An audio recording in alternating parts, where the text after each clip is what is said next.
सांगली जिल्ह्यातील गांजा विक्रेत्यास कोल्हापुरात अटक. 2.25 लाखांचा मुद्देमाल जप्त. कोल्हापूर.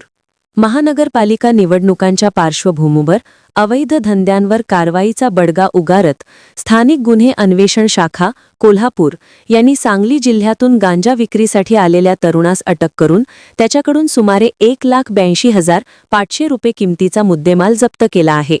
कोल्हापूर जिल्ह्याचे पोलीस अधीक्षक योगेश कुमार यांच्या आदेशानुसार अवैध अंमली पदार्थ विक्री करणाऱ्यांविरुद्ध कडक कारवाई सुरू आहे.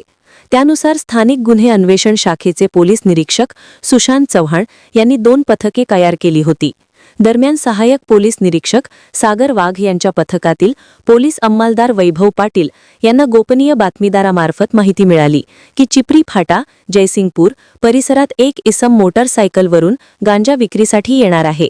त्या माहितीच्या आधारे पोलिसांनी सापळा रचला.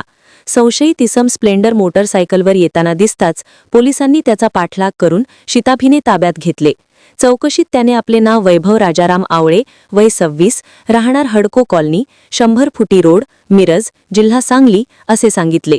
2 पंचांच्या उपस्थितीत घेतलेल्या झडतीत त्याच्याकडून 5 किलो गांजा, 1 मोबाईल फोन आणि गांजा विक्रीसाठी वापरलेली मोटारसायकल असा एकूण 1,82,500 रुपयांचा मुद्देमाल जप्त करण्यात आला. या प्रकरणी जयसिंगपूर पोलीस ठाण्यात NDPS कायद्याअंतर्गत गुन्हा दाखल करण्यात आला असून पुढील तपास सुरू आहे.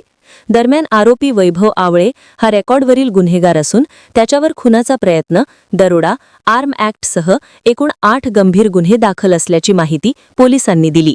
ही कारवाई पोलीस अधीक्षक योगेश कुमार, अपर पोलीस अधीक्षक डॉ. बी. धीरज कुमार, अपर पोलीस अधीक्षक अण्णासाहेब जाधव आणि उपविभागीय पोलीस अधिकारी अमोल ठाकूर यांच्या मार्गदर्शनाखाली पार पडली. ग्रामदेवता प्रतिनिधी मुरलीधर कांबळे, कोल्हापूर.